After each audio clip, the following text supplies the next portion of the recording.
Yeah. I need to start. Live. I guess I go live on TikTok until my phone go dead. As we get it cracking. Yeah. Y'all come on, come on, come on, come on. This is the Chop Up Show. We live. We live on the Chop Up Show. Chop Up Show. If you didn't know, now you know. This nigga in these freestyles. Hey, kicking freestyles, kicking it live, man. We This missed y'all episode. last week, man. It Oh, was we missed y'all funny. It last was week.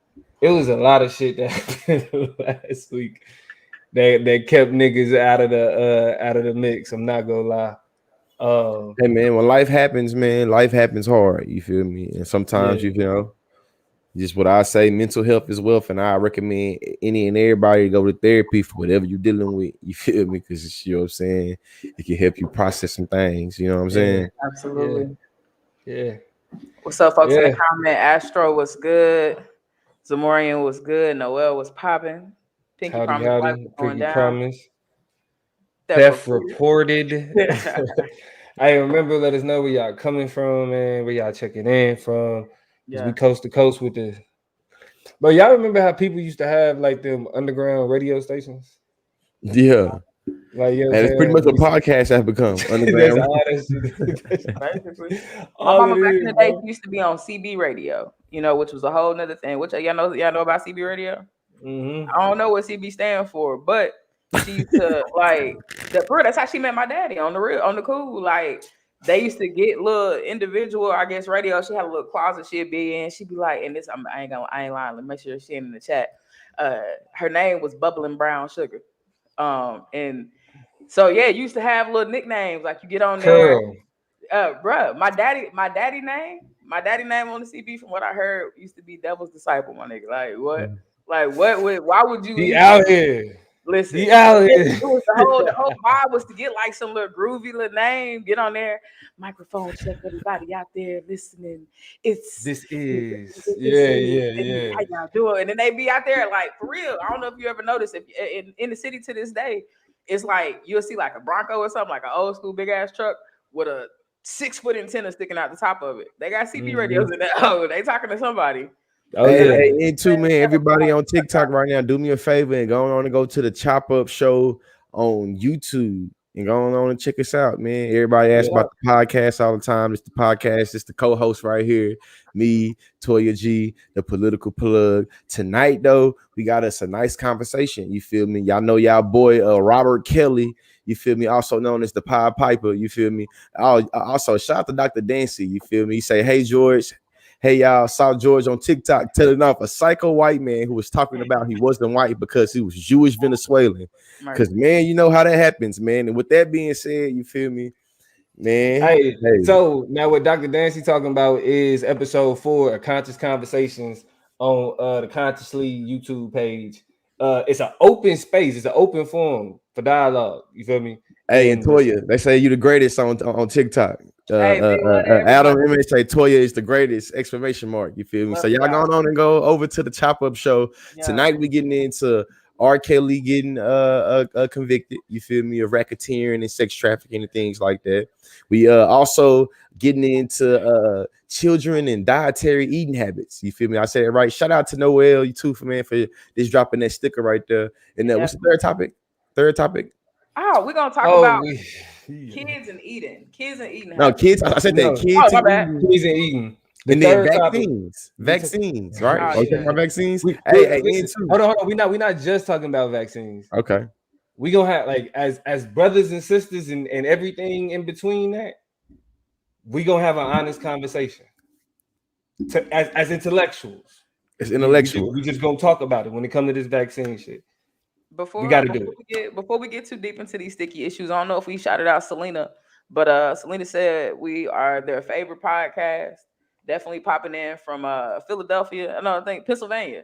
So big love to anybody and everybody showing major love like that. If y'all favorites, if we y'all favorites, that means y'all done liked, y'all done subscribed, y'all done shared, y'all We telling did all folks the work. about it, We did y'all all the work. tapping in with us. So it's heavy. It's a heavy weight, but we're gonna carry it. We appreciate the love, everybody in the comments, everybody in the chat. Hey, thank y'all for pulling up. That's all it is. Hey, you know. Right. So now with that being said, also again, we can't gloss over this. If y'all want to check out what Dr. Dancy's referring to, y'all go to the Chop Up Show or y'all go to Consciously on Instagram. Check out our most recent IGTV video.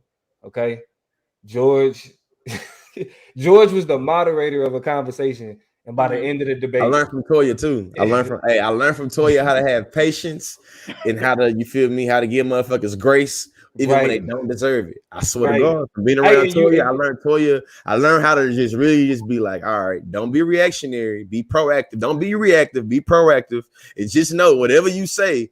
It's not what you say, it's what's gonna be justified by what's going. So let me just, you feel me? So shout out to to my debate OG Toya G, goddamn, because Seabass, I could have let you have it, bro. But Toya, I was channeling my inner Toya G. This is an older Consciously. Yeah. Young G Lee. Long way. Young G Lee, yeah, it wouldn't. The first time he threatened him, you know what I'm saying? I would have cussed him out, told him pull up, gave him an ad. But it's like I got kids now, so it's like I ain't gonna do nothing. It's just too you on the internet, bro. Like I'm a real country dude that when people had problems with you, they knew where you lived anyway. So nobody was gonna play about pulling up or nothing like that. That's the reason why I got doxed. Hey, listen, man, you got 500,000 followers, bro. You talking about political topics, man. You're going to get doxxed, sir. I've been doxxed countless times. At this point, it's just like, shit, I hope you got a gun. Goddamn. That's it. That's it. And so if y'all want to check that out in full, like see his actual debate and him get roasted at the end, y'all just go over the Consciously page, Conscious Conversations, episode 4.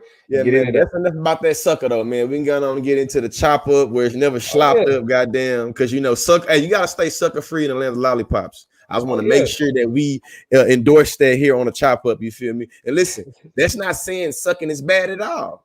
It's just in terms of the euphemism, you're able to read between the lines and catch what we're talking about. You feel what I'm saying? Right. That is no diss at all to, you feel me, the liquors of the suckers. Goddamn. Shout out to y'all. And with that being said, we're gonna start the show the way that we always start the show. Me, my guys, we really lie. Lord, forgive me, pay my tithes. Please don't have me reach inside. And that's in the console. Keep the semi when I ride. Lit off Henny when I drive. In the city, we gon' slide. Bet I be there pronto. Chop up, man. Shout out to the Chop Up Nation. Everybody tuned in. It's George Lee, aka Consciously. Don't forget to lead GeorgeLeeSpeaks.com, man. Every Wednesday night, 9 p.m. Central, Conscious Conversations on my YouTube channel. But tonight, we on the Chop Up of who I'm with. Hey, it's your girl Toya G. Happy to be with y'all another Monday night. Shoot, hey, it's getting cold outside. Getting darker a little earlier. Getting a little it's sweater, it's hoodie, it's jogger weather. So hopefully y'all are adjusting well, because it's getting a little breezy out there. Definitely go. If y'all need some inspiration, motivation, check me out. Higher Definition LEC. Higher Definition LEC. Go ahead and check me out on I'm on Instagram. I got some videos for you. I'm Toya G HD on TikTok. Got some little content for you. Just keep you pushing through week to week. I don't really post a whole lot, but what I post will get you through from Tuesday to Tuesday, from Wednesday to Wednesday. So I need y'all to go tap into that. Toya G HD on TikTok, or Higher Definition LEC. That stands for Leadership and Empowerment Coaching, LEC. Go check that out on Instagram. God damn it. What up? And I am Damo, the political plug. I was like self-exiled from TikTok. You know what I'm saying? Not self-exiled. Yeah, but I'm back in the game though. I'm back in the game. Find me on TikTok, Instagram at the political plug. But you know, you always gonna find me here on Mondays, getting it in. I'm ready to do this. Let's do it. Let's have this conversation. Let's have this conversation, man. So we know here recently, you feel me? Robert Kelly went through a 6 weeks trial in Brooklyn, New York, and it concluded in him being found guilty, convicted of being guilty of a whole bunch of charges, and all the charges he was being facing from all the charges he was facing from racketeering, sex trafficking, to man, it was a couple more than that. You feel what I'm saying? But I think that there's been a lot of sensational conversations about Lil Nas X and about targeting children and about alluring children. And we know that Robert Kelly called himself the Pied Piper of R&B. And for y'all that don't know, Pied Piper of R&B is a reference to a European folklore of this dude, you feel me, that was literally using his instrument, you feel me, creativity and talents to be able to lure children in to be able to talk about it, right? So what we know is that when he was calling himself the Papa of R&B, he was talking about luring children in. My question to y'all though, do we find it ironic that a lot of the Robert Kelly supporters and people that say I'm gonna separate the man from the music are also people that is talking about the gay agenda, specifically Lil Nas X?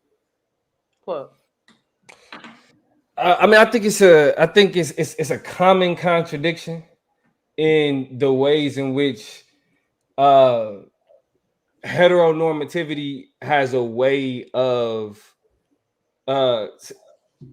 compartmentalizing these things, right? Like one form of sexual violence has some type of excuse, while just a non-normative form of sexuality is immediately demonized, right? So like you have like criminal actions, for example, a 30-something-year-old, 40-something-year-old having sexual relations with someone under the age of 18, right? 17, 16.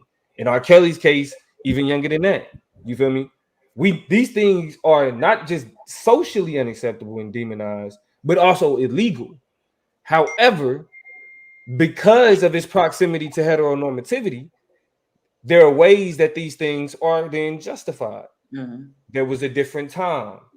The parents was allowing it to happen, right? It's only the heteronormative aspect of that relationship that, and oddly enough, I hate to say this, that's romanticized in a lot of like conservative Black minds, because it harkens back to a time when your grandma, like my grandma, for example, was 16. My grandpa was like 19, 20, you know what I'm saying? Something like that. You feel me? So it harkens back, like, look, that's how the generation that we want to say that we need to get back to, they did that type of shit, right? So yeah, definitely. like, so that it creates that that exception. You know what I mean? Like, yes, socially, we would say it's not okay for a man of this age, to be sleeping or having any type of sexual contact with someone of this age. But the heteronormative nature, it's there. When it comes to homosexuality and non-normative, you know what I'm saying, identity categories, they automatically hop on they pedophiles. They trying to rape the kids. They want to be in the, you know what I'm saying? It has everything to do with their understanding and relationship with queer identities. You feel me? And so because R. Kelly fits within that, I mean, and he is a staple to heteronormative sex. And most people that's what they would say, right? Like R. Kelly is, nigga, we make babies to our baby that's making. How you got here, right? Yeah, right. You know what I'm saying? So like that relationship excuse all end up justifying and creating, and even if it's like not all the way acceptable, it creates a defense. While anything that got to do with homosexuality, because it's queer, is immediately demonized. I want to take what you're saying, Plug, because I 1000% agree, and take it a step further, because this compartmentalization is a hell of a drug, right? Yeah. I think that compartmentalization is a hell of a drug. My God. I think if more, and notice the key word, y'all, is more, because if y'all been paying attention to these latest versions, these latest iterations of this trial, you notice that the details have gotten rather thick in terms of people laying it all out and being crystal clear about what they were asked to do, what they facilitated, what they were forced to do. People on all vantage points of R. Kelly testified, period.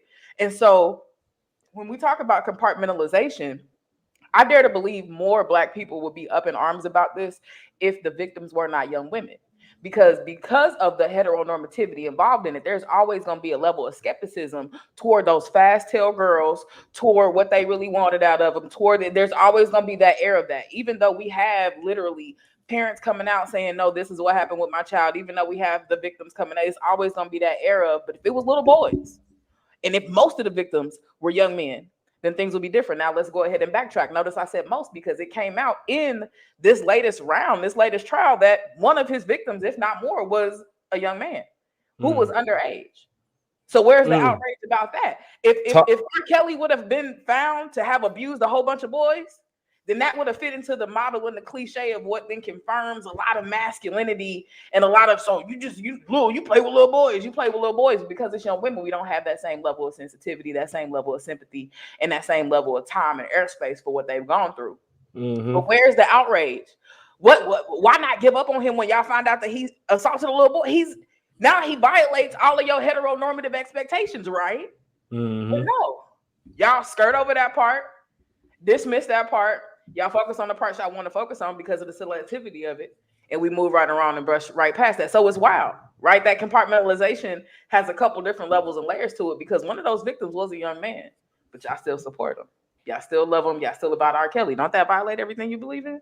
Ain't that gay shit? Ain't that gay shit? Huh? And hold on. Does that mean that R. Kelly, like, low key, was actually pushing a homosexual agenda? Was that hypersexual? Did that hypersexualization go both ways? If he was singing about little girls, if he was singing about young women, writing his music, then is it not possible he was always also singing about young men? If he was having those relationships, I mean, y'all missed my joke. Hold on. Y'all literally missed my joke though. Y'all missed my go both ways joke. It go both. Get it? All right. No.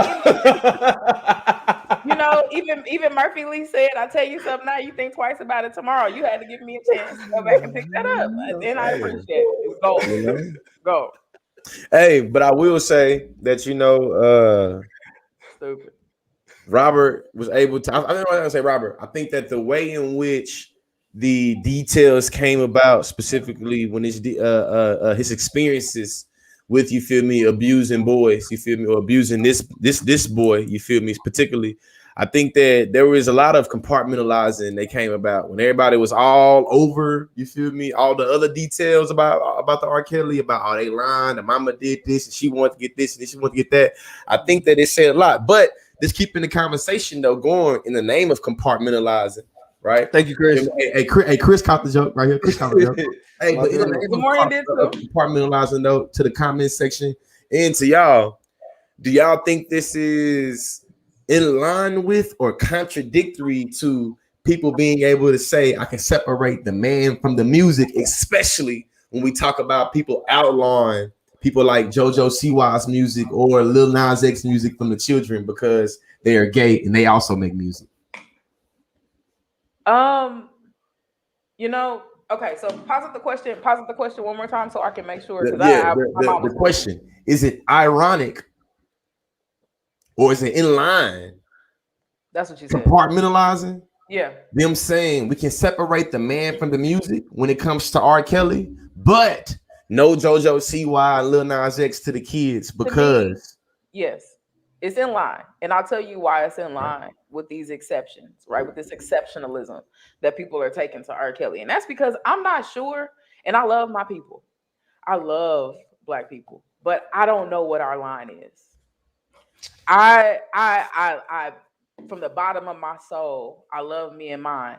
And I know what my lines are, but as a group, politically, socially, internally, criminally, I don't know what the line is.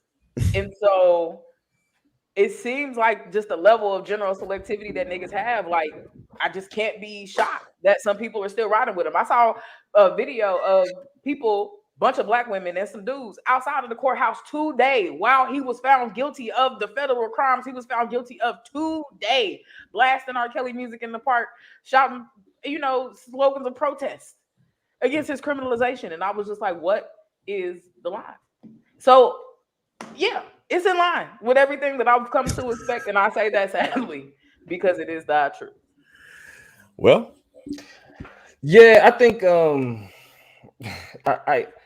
I would have to agree. I think it's one of them things where there's always something that somebody willing to justify.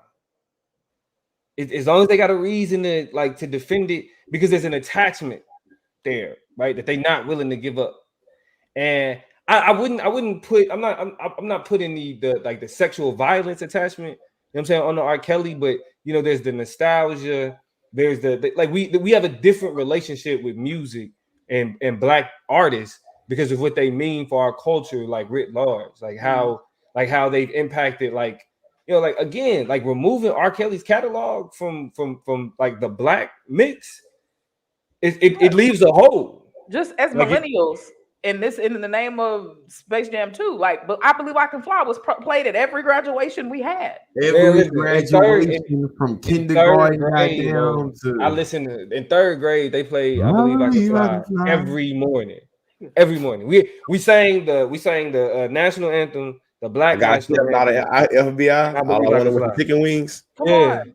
From McDonald's. But they didn't have them at Burger King, so I went to Mickey D's.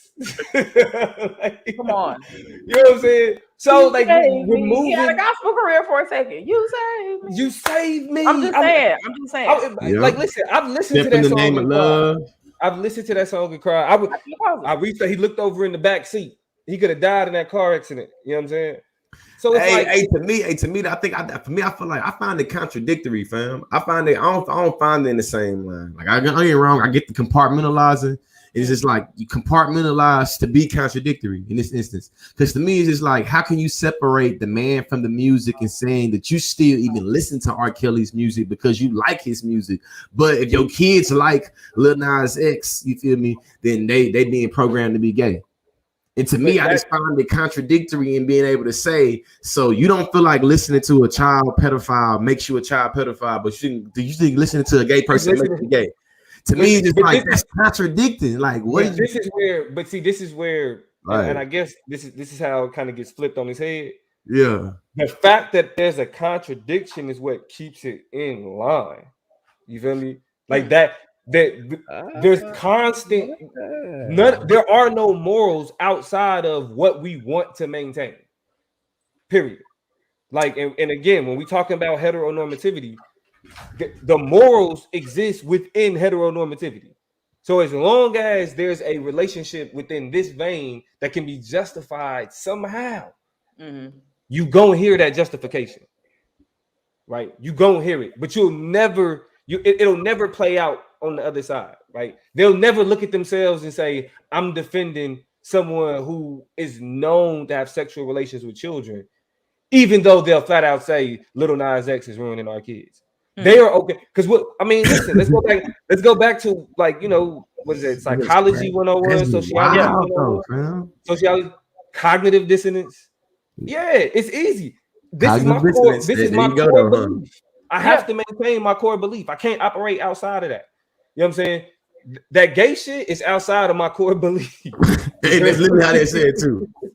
Like, and that's why that's it specifically. So that's a lack of a willingness to engage in cognitive dissonance, right? Because a lot of people do engage. I mean, and they are, again, we use the word selective cognitive dissonance because there's a lot of shit we don't put up to until a certain, you know, and then others we like, okay, but we'll deal with it, right? Like, you don't steal shit unless it's like a bunch of free pins or something, or like, you know, that people do it all the time. I don't steal. But if it's like pins, or if it's like something you don't feel like people really need, like, you know, a bunch of, look, the Tabasco from Chipotle, nigga, the stack full of, you like, people go take that. Hold on, wait. That's stealing. If you take the Tabasco from Chipotle, you're stealing. I've been guilty. And y'all in the comments tell me, have y'all ever stole the Tabasco from Chipotle when they had them out? I used to go get a whole bottle and then have Tabasco for a year and a half at my home because in my mind, man, you might want to look up. I feel like before I answer any questions like that, I have to look up statute of limitations where I stay. Yeah, because Toya definitely out here dropping it. That Tabasco, I bought it in bulk. It costs 11 cents on the dollar. Like, y'all find, if y'all want y'all diamond penny back, I'll give it to you. But there's a comment in the chat that I want to get to. Theft reported, and y'all blowing up the chat. I love this. Theft reported said a lot of this. No, before that, it was a comment before it. I don't listen to his music and say that's R. Kelly. I listen to his music and sing the words. Is there a difference? What is it possible? Like, is that reasonable? Is that realistic? Is that reasonable? Hey, but also too, theft reported. I want to know: are you one of the people that believe in the gay agenda specifically when it comes to music and movies? Specifically, when it comes to entertainment, are you one of those people that believe in the gay agenda? Because I think that if you believe in the gay agenda and you also say, when I don't listen to his music and say it's R. Kelly, but I hear his song and you sing a song, then I want to know, like, when you hear Lil Nas X, do you hear entertainer or do you hear a gay entertainer? When you watch, you feel me, two people kiss on a movie, do you see, you know what I'm saying, two actors, or do you see gayness? You feel me? Like when you, I want to know. Like, I want to see how consistent are you with your logic. You feel me? I find a lot of folks don't be consistent. Because this is where I'm gonna just keep it a stack, right? And I think what's helped me is the more that we kind of like dig deep and understand. Like, shout out to you, Margot. Oppression and intersectionality and the role that these things play. Yeah, I mean, it is. And it's funny because George just had a video about this on TikTok about people tagging him in about a video where they say black men and white women occupy this similar space, right? This thing, like what we're talking about, exists on the spectrum when it comes to hip hop. Let's keep it a stack.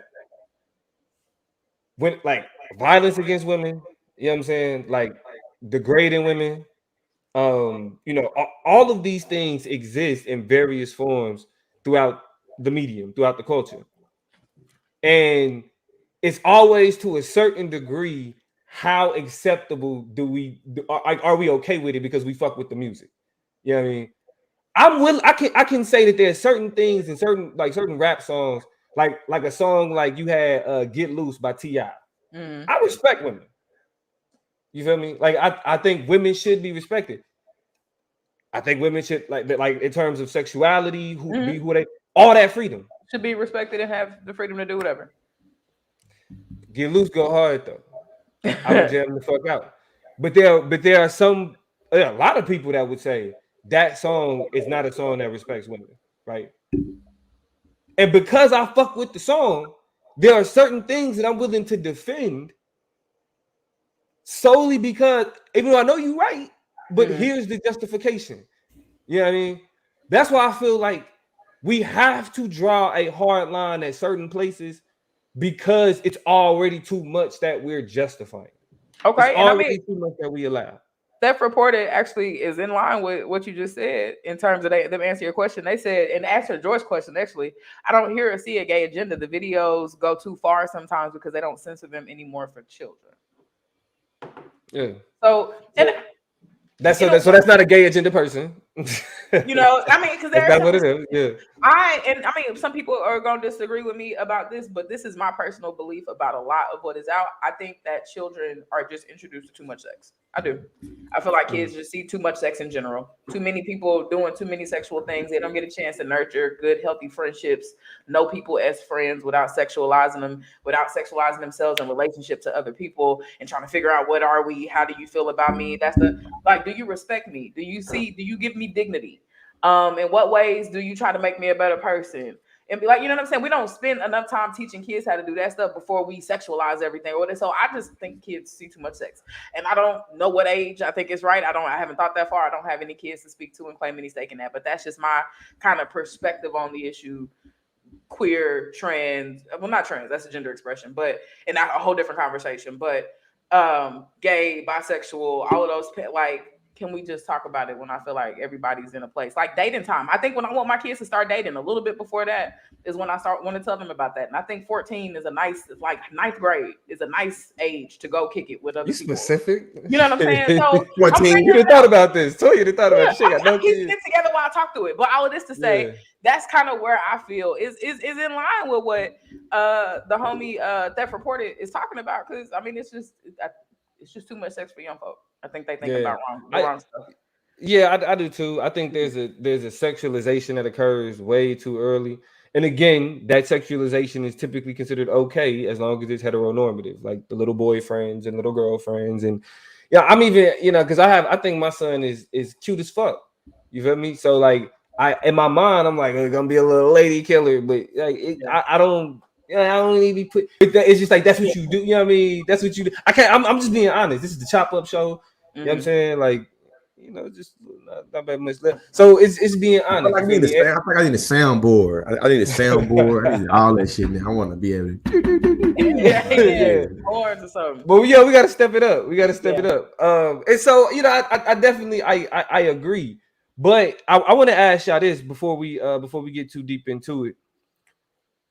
We've all seen. Not get too deep into it, but because we got to move on eventually. Yeah, we got to move on. This question, goddamn. Yeah, we've all seen the Boondocks episode where My like CP, I get out the way. Head ass. yeah, right. You feel me? And to be honest, you know, ideologically, you still see that battle taking place, right? Like the woke and the educated, you know what I'm saying, versus the cultural and all that other shit. You feel me?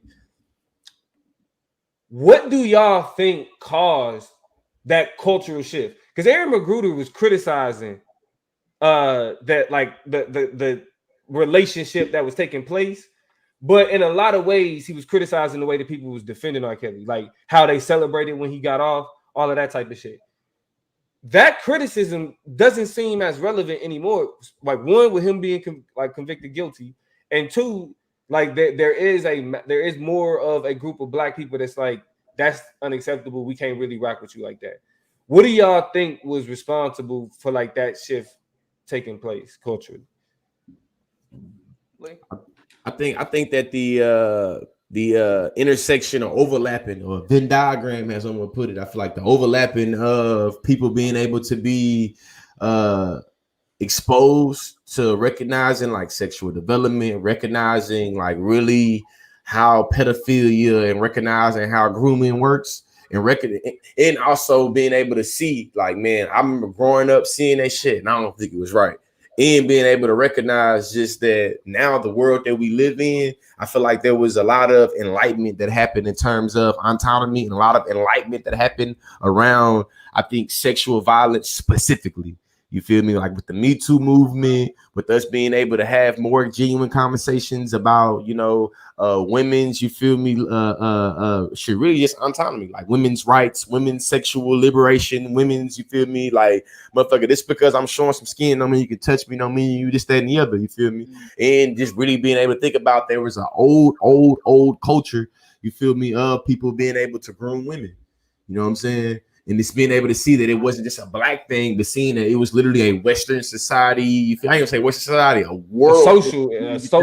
I mean, but specifically for us, a social phenomenon. Yeah, social thing. Just people being able to go. Like you old, like you 21 years old. You graduated high school 2 or 3 years ago, and you still going to the high school to pick up girls. Everybody has people to mind that come to mind when you say some shit like that. Like, yeah, you graduated in this year and you still around here. This, like, we have that. You feel what I'm saying? I think that's, to me, that's what happened. You feel me? Like, to me, the old, like the overlapping of society, thinking more open about, you feel me, sexual violence, and you feel me, people being able to, like, the public versus private split, all that shit, and you know what I'm saying, us being able to, like, listen to women more. Tell you. Okay, frame the question for me again, because I kind of had one answer and then listening to the Lee response, I got something else. So what's just like the shift, right? Like, so culturally, Aaron Magruder was like criticizing the relationship that black culture had with R. Kelly, given what he was accused of, right? But now today, that criticism doesn't seem it's not as relevant, pointed, right? Because like now you do see more of a mass kind of condemnation of R. Kelly. Sure. And so what do you think caused that shift in the way that we as black people felt, like, responded to that? A sign of the times. You know, I think when you make a decision to satirize something, the ways that and this is where satire, it kind of is weird for me, because it has a couple different impacts to it, right? You have Dave Chappelle around that time, I think, and you have Aaron Magruder, both dealing with, in a satirical way, something very serious, right? It's early 2000s, like exactly, right? And so 2000, yeah. And so during that time, it's like, it's a comedic joke. Everything is a joke. Nobody's as serious because we don't have as many social justice worries in the world, right? We're making jokes about Whitney. We're making jokes about a lot of things that shouldn't be made light about.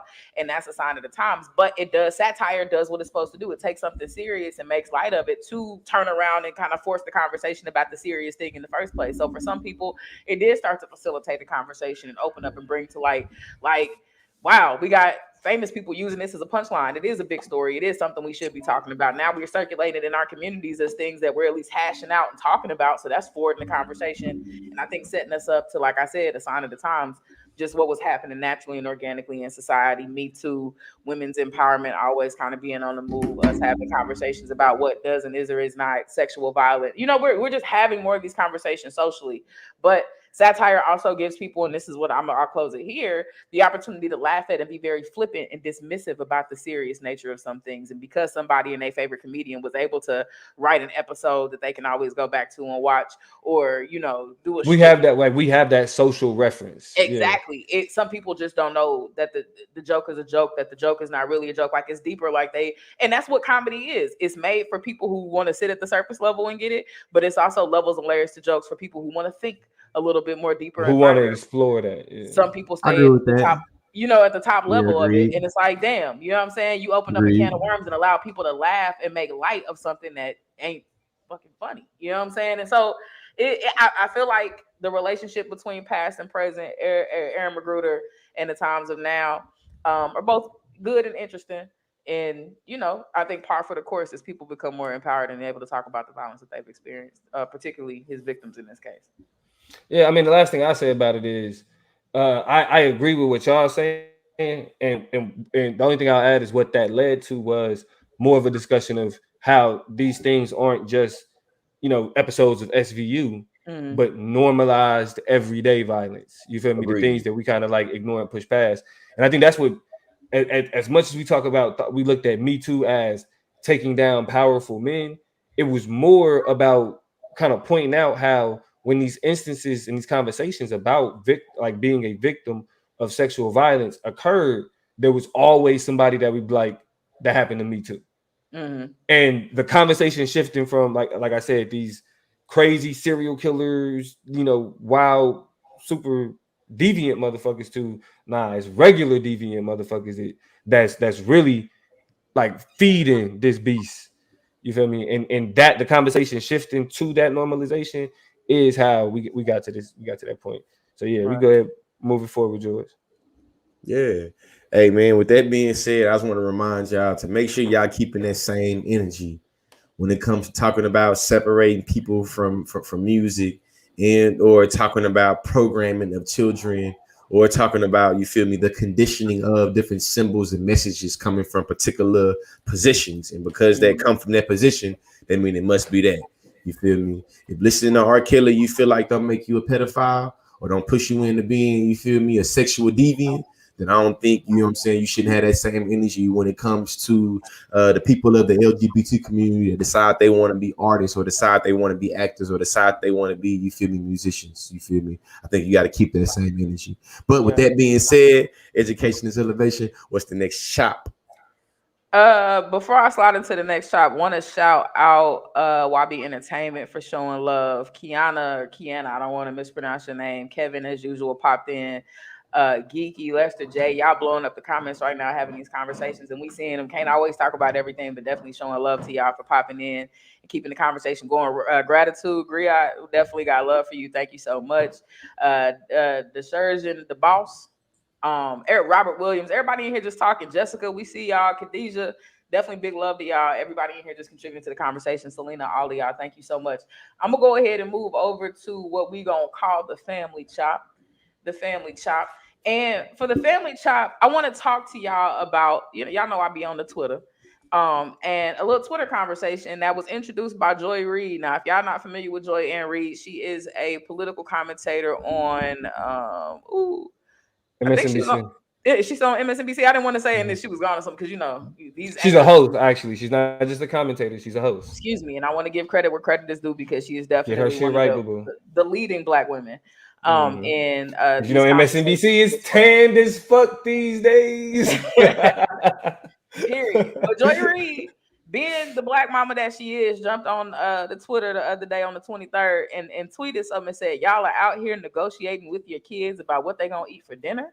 Question mark, question mark, question mark. With a meme of what's my man's name right here? PJ Tucker. Looking just utterly confused, right? Y'all are out here negotiating with your kids about what they're gonna eat for dinner. And the internet, the Twitters ate her up, right? First response to her tweet was, of course, in the name of millennial new age parenting, was like, yo, y'all are hell-bent on making y'all kids' lives miserable. Why are you so mean to your children? Why do you make your kids essentially eat things that they don't want to eat, right? And so before let me see. I'm gonna set it up. I'm gonna continue to set up what happened. So I watched this unfurl. A lot of people agree. Yeah, let the kids eat what they want. I don't know what you know what I'm saying? Like y'all being mean to kids. Y'all don't give them rights. You don't give them a voice. They wonder why they grow up like this or like that. You don't have to torture kids in order to like have a peaceful household. Yeah. And that was a fair response. So I thought, but then, right? I thought I picked a side. But then other people came back and was like, y'all are tripping. Not everybody lives in this Partridge Family ass household where you get to pick what you want for dinner. And we got money for you to eat this and open this bag of this and open up you can't just run through the groceries because you don't like what somebody made. That's the privilege that everybody got access to. And that teaches kids to always try to, be against the grain and against the group and never go along. What's it called? That they supposed to have they weigh every meal every time. Well, yeah. Be a contrarian out there. Yes, right. And so it created an interesting conversation. Entitled. That's what I was looking for. Entitled, right? Yes. And so parent don't ever get to make a decision, whatever. So I was like swayed again. So I'm kind of unresolved. I've gone back and forth about the issue again. Don't have a child, don't have a horse in this race or a child in this race, considering what we talk about. But talk to me, Chad. Talk to me, parents. The plug, the consciously. How do we feel about this debate? What side are you taking in this situation? Hey man, I feel like me as a parent, like, listen, we can have some balance, goddamn it. We can have a permutation. We can do both of these things, but it's gonna really be in context.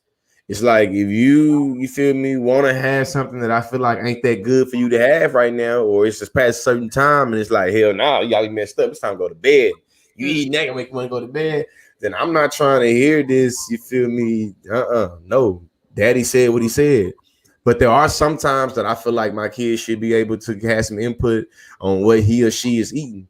You feel me? And or if they don't like it, like I get they don't like it. You feel me? Like you don't like it, I get you don't like it. But I think that, you know what I'm saying? I feel like you got to figure out some type of balance of having that. I think that right now, though, I feel like people that's probably on the other side of, man, I'm going to make them eat what I want to eat. They probably be winning because me trying to find the balance of that. My 3-year-old and 5-year-old have horrible eating habits. I feel like they eat bullshit. You feel me? All they want to eat is bullshit. So I'm trying to get them to eat some real, some good stuff. It's hard to get them to do it because they used to also obviously. And that's my thing. Bullshit. Bullshit. Yeah. If something's good for you, I don't want that. I don't like it. I don't like it. Is it because you don't like it, like literally, or is it because it's not a French fry, or it's not a chicken nugget, or it's not and it exists? So you're making yourself not like something because you know that you've had other things that are somewhere around here that could probably be a better option for you. Plug, go ahead. And that's where I think my answer sits in this whole thing is that as a parent, it's not just a question of facilitating dinner. I'm teaching habits. I'm teaching eating habits. You feel me? So if we eat this week, it's because we had, you know what I'm saying, this on this day, and you need this in your body. Regardless. You know what I'm saying? And I think that on this question of, allowing them to negotiate, like, think about it. Like let's just be honest. For me, as a kid, if I was able to choose dinner, I would choose cake. Or if it was like, all right, you got to get real food. All right, I want fried chicken every night. Fried chicken. That's not fucking healthy. And I need to learn. Yeah. I'm just saying, I need to learn. Like, okay, no, these are different. You eat different meals. You know what I'm saying? Because you have different things that your body needs in order for you to grow and become a big boy. You feel me? So like that. So that's shut up. It tickled me. I don't know why I did, but I think a big boy. Like you said. That's how I talk to my guy. I'll be like, "Yo, come on, you gotta eat." That's what I'm struggling now because my 9-month-old don't want to eat shit. He don't want nothing. Yeah. So like fries, he'll fuck some fries up though. Like I put some applesauce, some shit that he know he like. He'll fuck it up. But like when it comes to sit outside of that, it's a problem. I don't know. Like I guess my biggest thing is I wouldn't be so against making concessions and swapping some things out if what you want something else that's comparable to what this is. Right? So you can't be like, I don't want vegetables ice cream. Like you can't be like, here's a protein, but I don't want that. We're just gonna have SpaghettiOs every day all the time or something like that. Then it's just like that's not the same. Like that's that, this is this, and you know what I'm saying? So I think that's the relationship, is like it needs to be a 1-to-1. Because that's I had to be clear, and even in my own house, I had to be clear. Like, I don't like peas. There's not anything you can do to me, tell me, do to them, cheese them, pepper them, and garlic them. You know, niggas do the Holy Trinity. Get a little salt, a little pepper, little garlic powder, a little onion powder. Some Lawry's. You got some Lawry's on it. You know, yeah, but I don't want that either, right? So there's not a pea you can give me, but I'll take a green bean or a stalk of broccoli. You know what I'm saying? Any day of the week. So we had to figure out. She was like, and I was like, you just have to understand the pea itself is trash. I'm not against veg, right? It's just that particular thing. So I want y'all to look back in time real quick. How did y'all grow up though? You know what I'm saying? Like, what was the approach applied to y'all? Y'all talking about what y'all, y'all kids. But what was the rule in y'all house?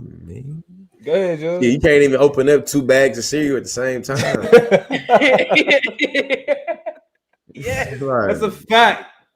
That's a fact. The fuck you need 2 bags of cereal open for? Finish the one, and that's if it's in 2 my boxes house. of cereal in there. Hey, in my household, whatever my Mine's mom eating or my that box grandma bag. cook, if you ain't eat that, then your ass ain't hungry. If you ain't eating that, then you ain't hungry. And when I say you ain't hungry, that mean that you don't want to eat what we cooked tonight, then your ass is not eating. Yeah. So also, if we make you something to eat, you're gonna sit at the table until it's finished. I wanted to ask about that. Okay. No So negotiation. once you make the decision, you getting it, goddamn, you got it. But if you don't want it, then you ain't eating it. Nah. Yeah. Easy shit. Yeah. So like my shit was weird, right? Like my mom, like she just made food that we liked. Like my mama didn't like peas, so she didn't make us eat peas. You feel me?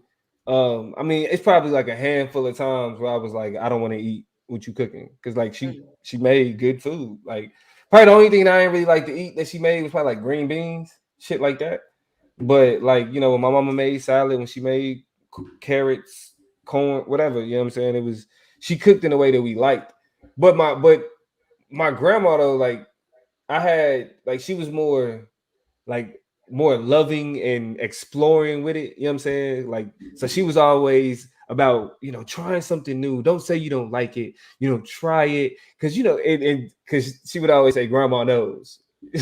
So because like I guess since I was a kid, I'd be like, I don't want it, and she would make I would eat it, take a couple bites, and then I'm fucking it up by the end of the shit. Exactly. So it's like you just don't even know, like you're not sure about life. Right. And I think that's the thing about it. Like, I don't want to invalidate kids, but you also don't know. You don't know. I don't want you to be. Here's the 2 things I don't want. I don't want you to continue to grow and go in life and never try nothing, never because I think that can be said about things outside of food. Just it can be systemic or reflective of a personality trait that you have that's not just a food thing, but you just only like what you like. You're being closed-minded. You're not being open to new experiences, new opportunities, whatever else. But it's the second reason, y'all.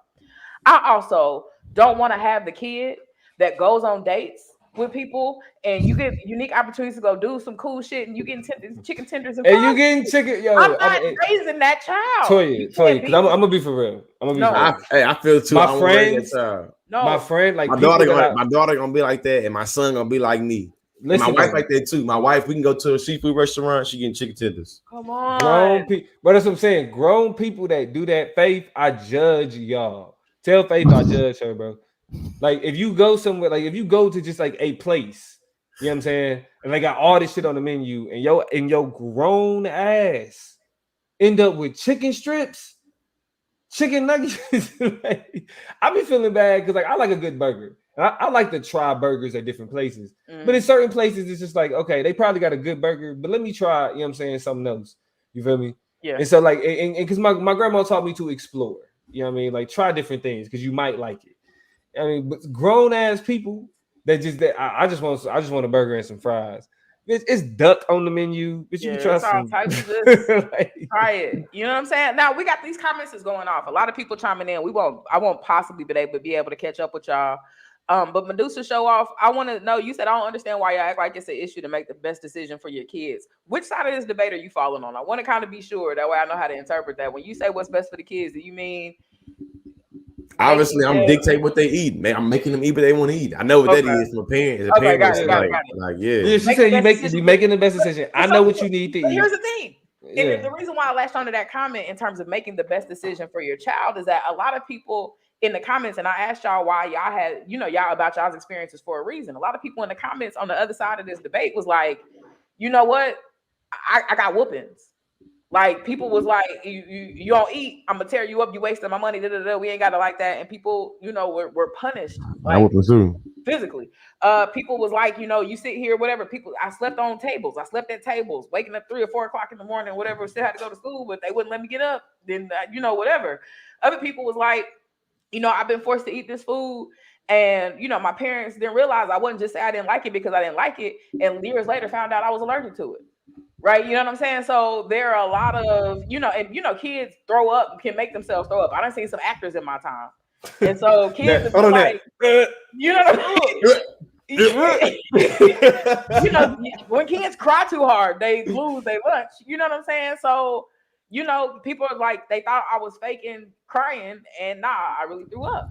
In some ways, the clear your plate philosophy was and wasn't kind of forced on me. And my situation is interesting because I was a bigger body child. You know what I'm saying? So in some ways, I feel like they were scared to tell me to eat all my food because they didn't want me to get no bigger. But at the same time, also, that black parenting, you better eat what I give you. So it was having to say it mealtime was interesting for me all by itself. Now, in my household, my mama was real cool about, like, my brother and my sister are twins and they're 13 years older than me. And my mama had them at 19. So if we having pork and beans, we're having pork and beans. Like, I don't know what is like a non-negotiable. I'm 22 trying to, you know what I'm saying? I'm 25 trying to feed 3 people or whatever. Funny thing about pork and beans, I had to explain what that was to my first generation African wife. Pork and beans or beanies and beans. The look on her face. The look on her face. I mean, and they are what they are. That's what poverty look like in America, motherfucker. Noodles, some pork and beans, nigga, what? Some hot dogs, whatever. But some noodles with some cheese and some shit. My mom was real cool. They'll say to this day, I grew up privileged and real bougie because I was basically like an only child. Like 13 years later, my mama had the hang of it. Like, and we was going to Red Lobster and going to Applebee's and going to, whatever. And it was just y'all two. So it wasn't 3. It was a whole head that she had to cut off. Yeah. Me and my mama rolling. And so a lot of stuff in the house that I didn't like, she stopped cooking completely. I don't like stew and roast and shit. I don't like pot roast. I don't like stews. Me either. I don't like soup. I don't like stews, roast. I don't want no soups. That meatloaf shit, keep all that. Keep that. I don't like no Salisbury steak. Hold on, chicken fried steak. Nothing. Country fried, chicken fried. A chicken fried steak, country fried steak, I can mess with. But I can't help you with none of that. Yeah, actually, I think I've seen George eat it. I think I've seen George grossly eat, just like fuck up a chicken fried steak. But you know what I'm saying? Like, she made the decision to like slowly but surely phase it out, and she was boiled hot dogs. Shit. I had what I wanted at the home. Were they split at the end? They blew up at the end? The boss, listen, I'm with you. Boiled hot dogs to this day. Can't stand them. Syrup sandwiches. And they look ugly. Syrup sandwiches, Syrup man. sandwiches. Stop playing with me, dog. Okay, so we're going to wrap it. Broke. Poverty meals. We've been talking about this for a minute. A lot of great comments. Christopher said, I'm going to refer to this. You guys probably already touched on this, but a lot of this you better eat attitude is generational trauma. Historically, we haven't always had the resources and as Black people in America. And that's 1000% true, right? There are logics and reasons why people were so insistent about you actually appreciating the meal that you get. And let's not act like there are not food deserts, poverty, complete dilapidation, structural violence in our communities today, right? That is a logic of now. Like, my nigga, we have this many food stamps, and fortunately, the amounts that people are being allocated are going up here recently as a decision, some decisions made by this administration. But it's the 21st. And that's the reason why my house was like 31st is 10 days away. You throwing away food? Like, we ate good first week and a half too. You know what I'm saying? Let's be honest about how these stamps is rolling. So let me say this real quick to you. And I'm echoing through somebody's computer. I don't know what the situation is, but I think that might be George. Yeah, because I'm echoing too. Go ahead, Flo. What was you about to say before we close it out?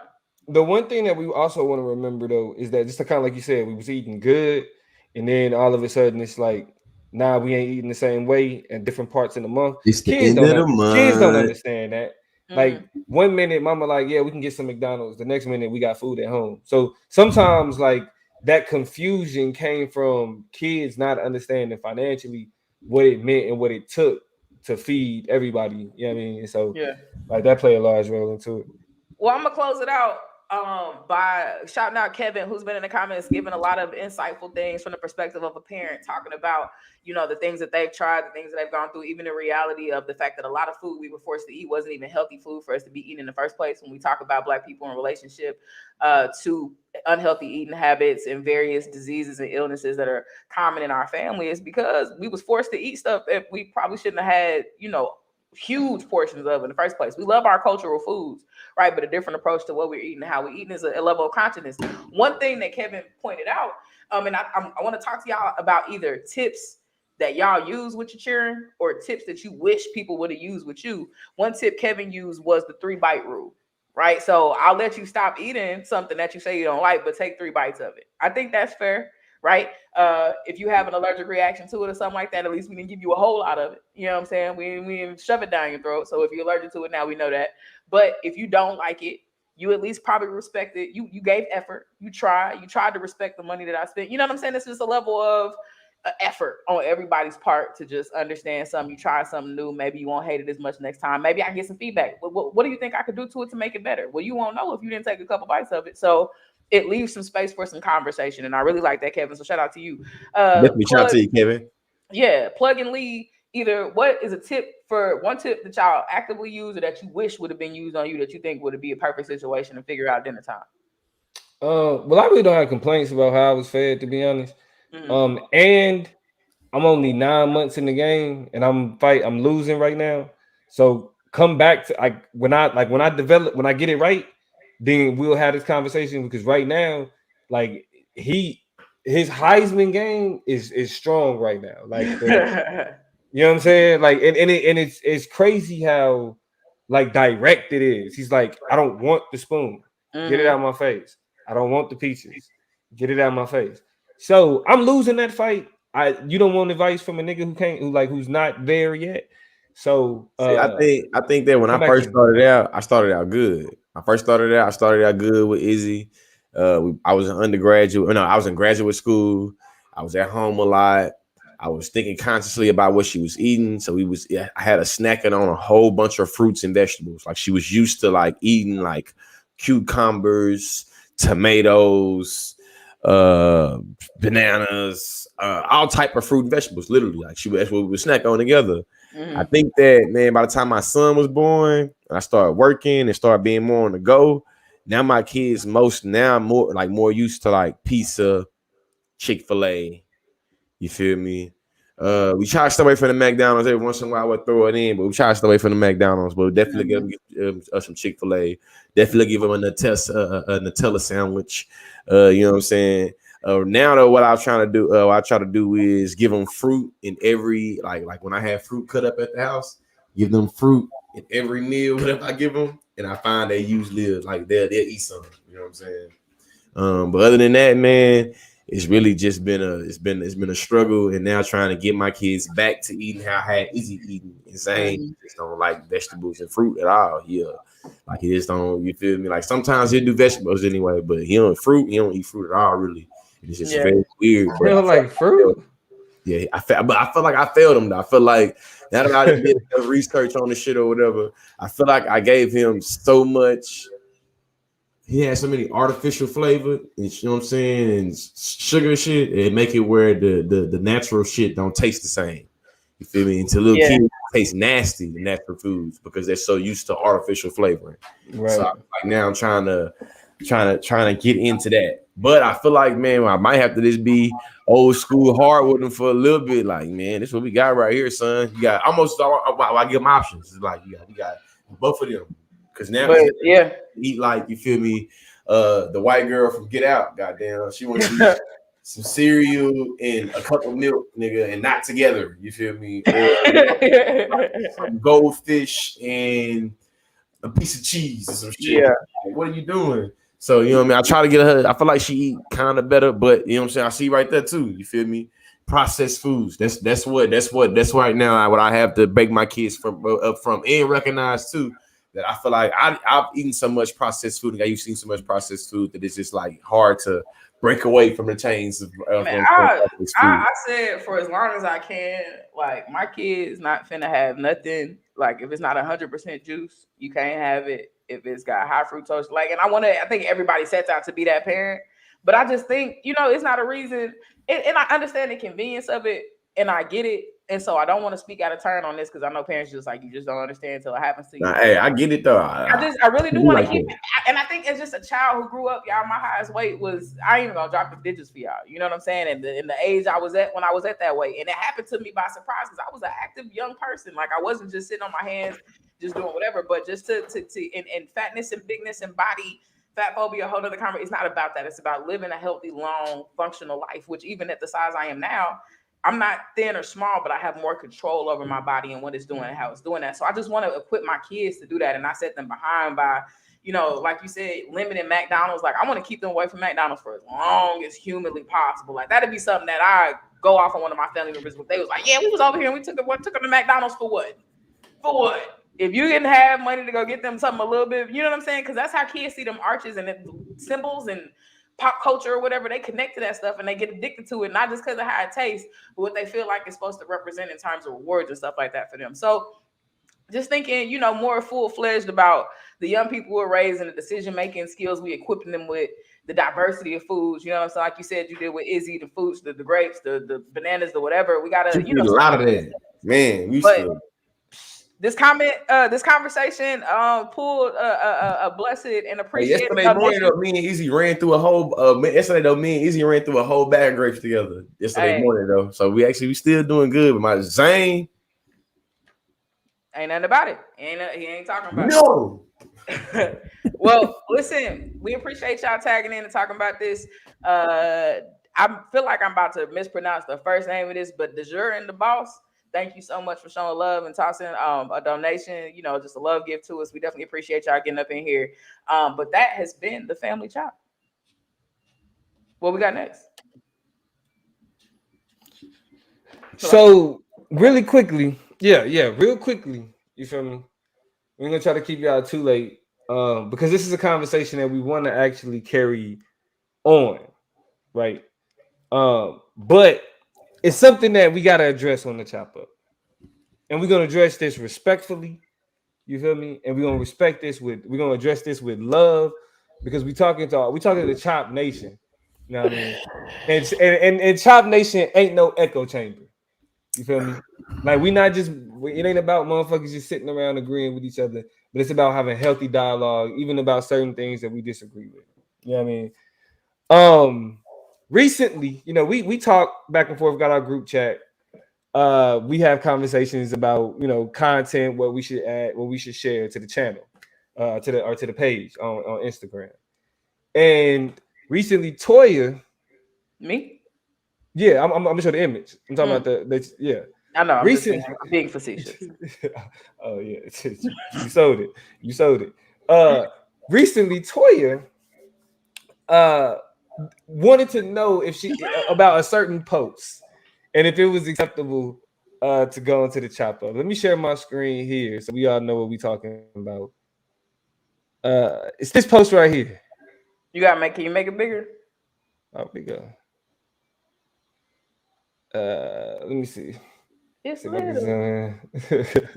We know C. It's little. Okay, now I see the bigger. Yeah, don't zoom in some more. Goddamn. Zoom in some more because we know that y'all are swan ops, but y'all need to stop because y'all really run with the same flock. Fuck the vaccine. Yeah. BK was bars. That was bars, actually. I want to point that out. It was a little bit. It was kind of clean. So Toya she sent this in the group chat and she posed the question: should we post it? Should I post this? And the reason why she posed the question is because we know within Chop Nation, it's varying degrees of comfortability with the vaccine. Yeah. You feel me? And in terms of our content, we want everybody to feel like that it's a conversation to be had. You know what I mean? So initially, niggas like on some knee jerk reaction shit was like, we don't want no smoke. Try to deal because these people I love, man, but they are gonna be ready to fuck some shit over, yeah. Right, like so niggas was like, nah, we don't want no smoke. We don't want no smoke. But as I thought about it, those like me specifically, as I like after the conversation, I was like, nah, we gotta talk. We gotta talk. Like we gotta we just gotta get that dialogue going, bro. Because it's, you know, as intelligent black people, you feel me? There is a thin line that for a lot of niggas feel is being crossed when it comes to this shit. And I think this meme exemplifies it. What we see here, it like we're looking at this weird alliance between proud racist Americans, white nationalists. I know who we dealing with, and what we call conspiracy theorists, woke black people. Right now, me personally, you feel me? You know, I want to demean a lot of intelligent black people that have certain concerns with the vaccine at all. So the conspiracy theorist woke black person, it was like that's what, you know what I'm saying, kind of, because you don't want to be framed like that. You feel me? But we need to talk about this shit. You know what I mean? Toya, we can start with why you wanted to post it. Like why you felt like. And shout out to Jonathan Warren. Shout out to Jonathan for showing love, dropping a donation on this. We always appreciate it. Even the tag, the note with it is research over me search. So clearly, you know, connected to the league in here, to the conscious league, and it's big love to y'all. A lot of people saying y'all do it, post it.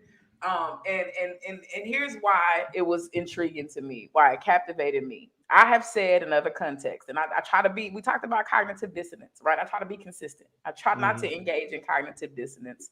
This is a huge reason why I decided to get the vaccine, because if I trust science over here, I should trust science over here, right? That being said, I've said before in many different contexts, I think especially related to the election, a lot of niggas are finding themselves agreeing with the very people who do not wish them well, who wish their demise, who do not agree with anything they agree with. So you have to be skeptical of your own position. If you find yourself agreeing with the very people who are the antithesis of who you are and what your politics represent, right? Then it's like, well, what do y'all really have in common and why?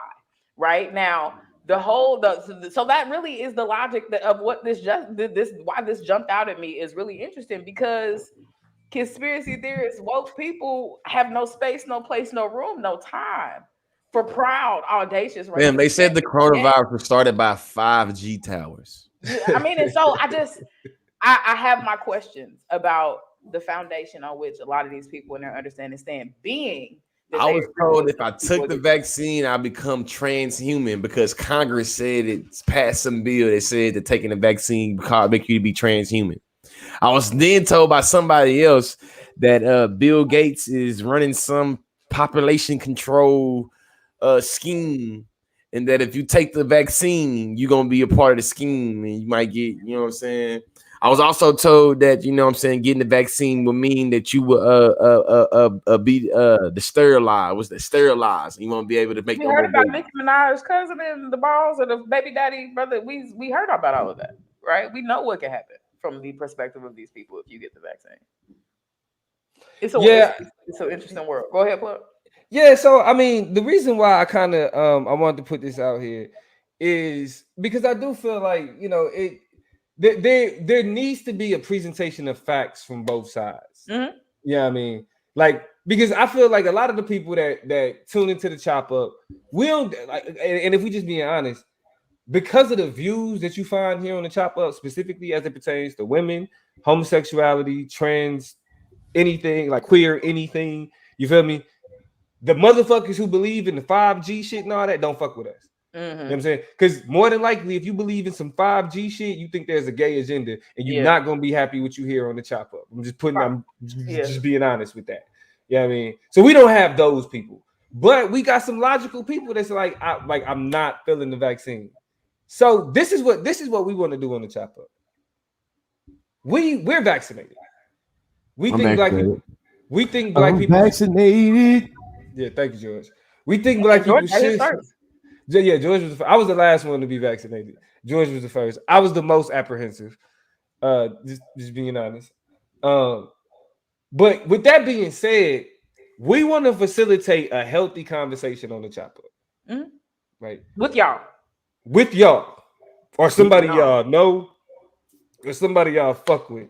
So what we want to do is we want to set up a debate. Toya Green wants to have a conversation with you about vaccines, right? We want to set up a debate with someone who feels like that there's a danger, who pushes against it, who challenges the validity of it. We want that. We want your perspective. Now, again, it's Toya. Look, she's friendly, like lovable. She ain't gonna bite your head. You gonna crush your ass in this debate, though. Let me tell y'all something, though. We trying to have a debate, and we ain't on the bullshit. And let me tell y'all something. We really with this debate shit. So Toya, you feel me? She nice and she's sweet and all that. But let me tell y'all something. You about to get a monster in the debate. So don't come half-stepping, and please don't come get in your feelings. You feel me? So if you're somebody that oppose black people taking on the vaccination, you should come on to the chopper. We should let us know right now. You feel me? You can let us know in the comment section right now. Really, you feel me? I mean, Vance pulled up. And with that, we got to figure out, because I think the resolution, the proposition that I posited was, despite. We were still working on the wording, but I was alluding to something along the lines of, despite the Delta variant, Black people should still be vaccinated, or should still get vaccinated, something like that, right? Yeah. Despite the Delta variant, we can work that out. So we're gonna figure out the wording, but the statement to which I will affirm, and clearly somebody, we're presupposing that it's gonna be Vance, will negate. Right now, Vance is Chop Nation. You know Love for the bro. We've had conversations in the DMs on Instagram and everything, so we already know it's all love. Right. So Vance, go ahead and confirm in the chat. We looking at the chat right now. He said, "Let's do it." Now. No, hold on. But we just need. All I need is a confirm in the chat. Just so the people know. You know what I mean? Let's do it. Niggas could gas. But Vance, put that confirm in the chat. We are waiting on you, sir. Ethereal Beauty. And I'm the moderator. We're gonna have time and we're gonna have some time and some civility, goddamn. Time. Just in case something happens with Vance's availability, because we're trying to get this going probably in the next couple weeks. You know what I'm saying? We don't want to wait the next 2 weeks, if ideally, not next week, but the week after that. So just in case something happens with Vance's availability, time frame, whatever we need some other people, right? If you got somebody else out there, or yourself, I see you, Blue. Want to put your head into the ring? I see you, Blue. Yeah. Blue Daydreamer was popping. It's nothing but love and respect to everybody participating in these conversations. We just want to keep the dialogue flowing. We hear from each other all the time, and some people have said, y'all always agree with each other. Ain't enough y'all. We don't. I mean, first of all, we don't. But also, what's good? Vance is with it. Our love is confirmed. I'm down for however the format is gonna be. It's an important conversation I have 1,000%. Are we voting? Do we vote in these, or do we just have a conversation? We just had a conversation. No. We had to. I mean, the people say who they thought won in the chat, but we didn't have judges and that shit. It's just the people in the chat just say who they think win. Yeah. You know what I'm saying? Who they thought won. We don't really count it up or nothing. It's just. Yeah, if you want to count it up, we let the people count it up. Because the last time, you know what I'm saying? Last time I debated George, you feel me? The people said George won, but you type too slow. I would have talked to you about it, but we already got Vance in the bit. Okay, but you're gonna be our backup. You're gonna be our alternate just in case. Vance, investing out the blue. Yeah. Which you've been in the conversations a couple times, so definitely it's good to see you back again. That's my dog. And it's love, Margot. Yeah, Theory said I promise won't be a repeat of Sebastian the Starfish. Margot, thank you so much for sending the donation real quick as we talk about and set up these Thank debates. you, Margot. Shout out to you, Margot. Appreciate stuff you. like that allows for us to, because this is a labor of love, y'all. We just kind of get together and connect with each other to try to get these conversations going. So stuff like that helps us boost what we're trying to do, you know, get better promo, do all those types of things. So we appreciate y'all for tapping in with us. Yeah.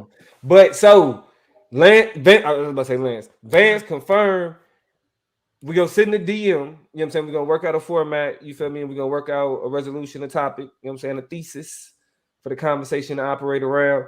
Yeah. And then we're gonna get y'all a date. As soon as we got a date, we're gonna put that out there. We're gonna work it best for y'all. Blue, we're gonna put you in the wings. I know, you know what I'm saying, Mark, like, you know what I'm saying, investing out the blue can get it up quick. So, you know what I mean, Blue, I'll let you know if we need you. But Vance, Toya versus Vance, man. We having the vaccine debate, man. It need to happen. You know what I mean? Respectfully. Yeah. I mean, that's what Vance said. It's not even a competition. It's exchange of ideas and love. Understanding this path to peace understanding is the path to peace, as I'm assuming what that's supposed to say. You know what I'm saying? So, period. It ain't no love or no disrespect, regardless of how it goes. We're gonna talk to each other. I'm gonna respect your personhood and dignity. I expect nothing less. And based on how you move and have always kind of engaged with us, I think that's what I'm gonna get. You know what I'm saying? It's just a heartfelt, hearty, vibrant conversation about that old vaccine. So, let's get it. Let's get it. So with that being said, we can go ahead. George, you got anything else you want to add to close it out, bro? Hey, man, the only thing I want to add is make sure you tell a friend to tell a friend every Monday night at around 9:30-ish p.m. Central, 7:30, around ish. Goddamn it. Like around ish. All you got to do is right now, make sure you like, share, and subscribe this, but also cut on those notifications. That way, every time we go live, you'll be able to get it. AJ Robinson, the debate topic will be about the vaccines and whether black folks should take them or not. That's simple, really. Or no. I mean, yeah. So with that being said, y'all make sure y'all subscribe to the Political Plug on TikTok, Instagram, Facebook, Toya G, and HDL. EC. Higher definition LEC on Instagram. Higher definition LEC. Just type in higher definition. My little face will start to pop up. Y'all click that. Go ahead and follow me on there. And then if you want, I don't want to talk too fast because then I'll transpose them. And then y'all know. If you on TikTok, Toya G HD, TOYUHGEE HD. That's what I am on TikTok. So y'all come find me, get a little motivation, inspiration for the rest of your week. Thanks. And so with that.